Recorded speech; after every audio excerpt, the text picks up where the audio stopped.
everyone, it's Cashew. Today's adventure brings us to Dayton, Ohio to the National Museum of the United States Air Force. They're having a special celebration commemorating the 75th anniversary of D-Day. They're going to have reenactors as well as World War II era vehicles, and it's the most crowded I've ever seen this place, so let's check it out. Our adventure starts here.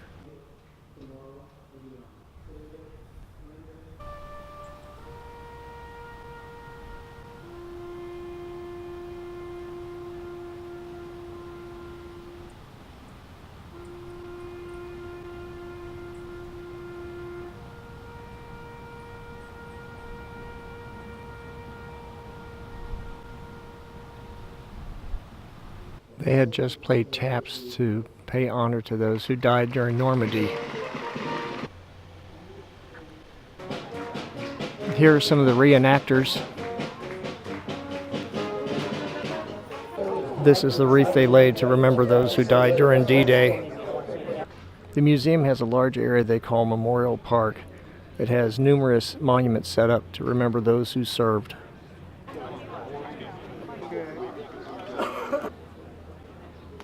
This vehicle is known as the Duck. It was the amphibious vehicle that took the troops onto the beaches. And it could carry 18 to 34 men, depending on if they were carrying full armor or not. And the vehicle could carry a capacity of 5,000 pounds if the waves were over 3 feet high. If you guys got a question, I'll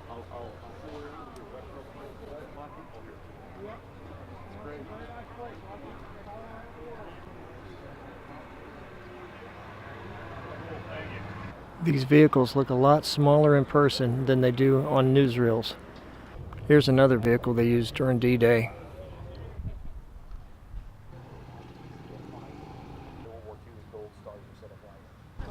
It's pretty cool seeing reenactors with the vehicles.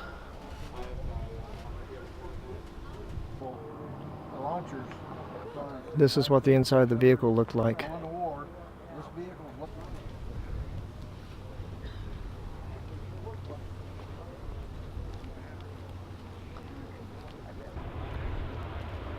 These are World War II era Jeeps.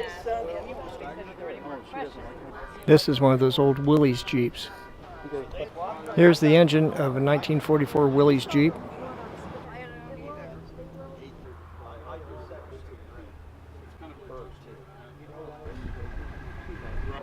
While we're here, let me show you their Holocaust exhibit. This concentration camp uniform is one of the very few still in existence, and it was worn by someone who was imprisoned at Buchenwald. Some children were sent to England to escape the concentration camps, and they were only allowed to take 2 medium-sized suitcases. 14-year-old Gertrude Wolf took 1 suitcase for clothing, and her prized possession, her accordion, was her second suitcase. After World War II, she married Robert Kahn, whose violin is also on display here, and I'll show you that in just a second. This is Robert Kahn's violin. When he was 16 years old, the Germans stormed his apartment, and while they were beating his father, he was forced to stand on the balcony and amuse the crowd with happy German songs. His father was taken to Dachau concentration camp. After the war, Robert contacted the superintendent and asked him to return his violin that he hid in the attic.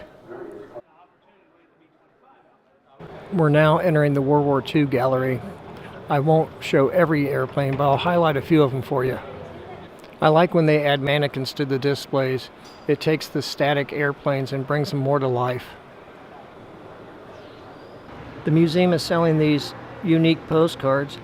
For this postcard, this is the church where paratroopers landed on June 6, 1944. And this is how it looks today.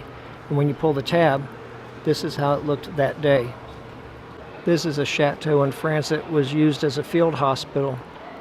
And this is how it looks today. And this is how it looked then. Both postcards are printed in France, and the post office canceled the stamps to commemorate the day. In the description box, I'll leave directions on how you can get one of these if you're interested. Of course, it's only for the first 2 people since I only bought 2. These little silhouettes represent the paratroopers that landed in France on D-Day.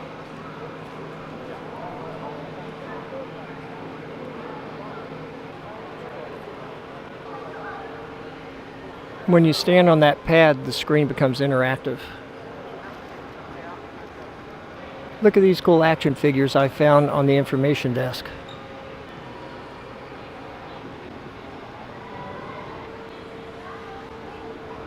This is the P-40E Warhawk, and this was the best fighter available in large quantities in the beginning of World War II. They engaged the Japanese at Pearl Harbor, and they also served with the famous Flying Tigers in China in 1942. This is the North American B-25B Mitchell, and this depicts James Doolittle and his Raiders. And if you look at some of the other vlogs I have in the Air and Space playlist on my channel, I go into a little more detail about Doolittle's Raiders. You can check those out.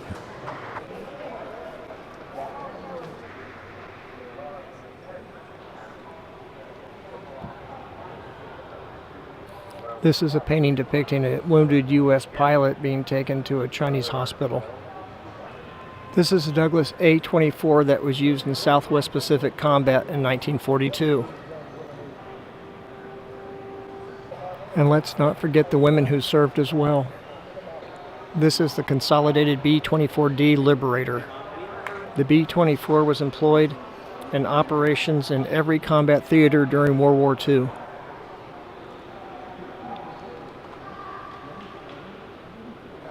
I've already shot a vlog on the Memphis Belle and the boxcar, so I won't cover those today, but I will leave a link to that video in the description box down below.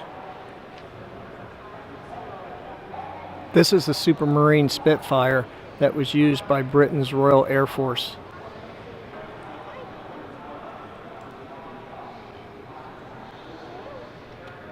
This plane was used by Germany to fight the Allies. This is a Messerschmitt Bf-109 G10 series.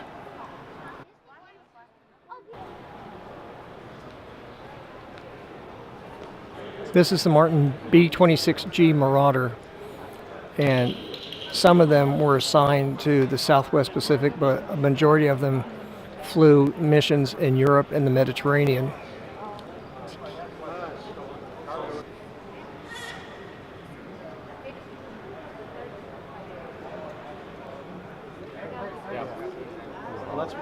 This is not a replica. This is an actual French 40 and 8 railroad car. The Germans used it to transport supplies and troops to the front, and they also used it to take POWs to the POW camps, as well as Holocaust victims to the concentration camps.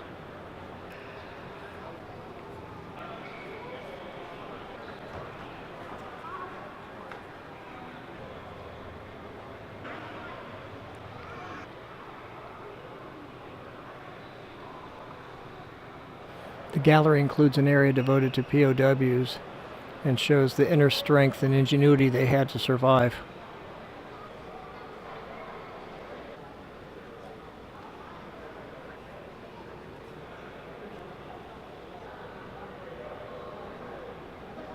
These were carved from wood to give the impression they were actual weapons, which would aid them in escaping. Here's a padlock from the front gate of Stalag 357. When the POWs dug escape tunnels, they used lamps which burned margarine.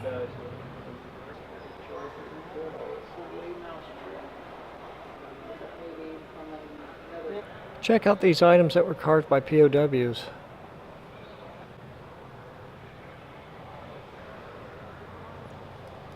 Their craftsmanship is remarkable, especially when you consider they were using material that they just found in the camp.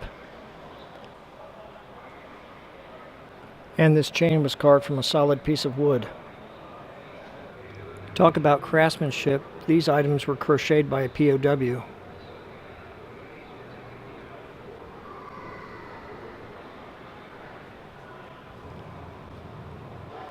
For those of you familiar with Big Joe and Malia's world, this is Little Joe.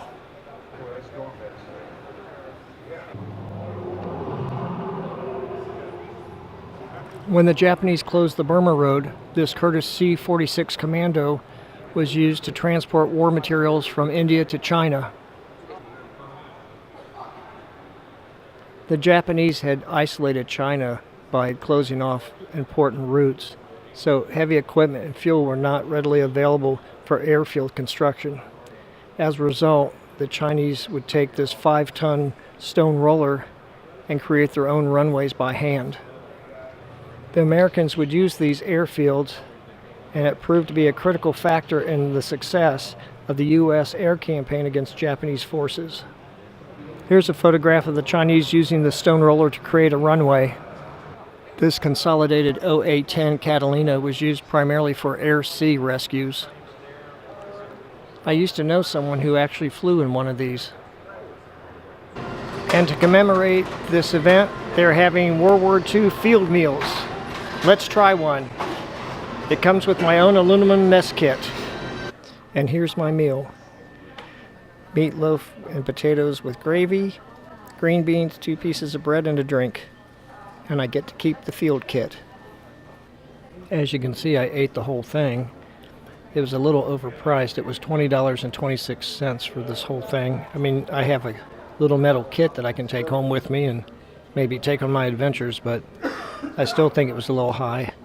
The food was pretty good. It tastes a little bit like a school lunch, which I guess was pretty appropriate since I got a heck of a history lesson today.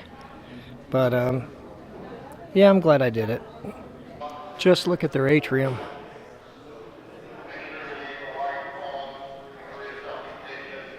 On my way out, I saw this movie poster for D-Day, Normandy, 1944, and it has this excellent map showing where the Allied forces landed.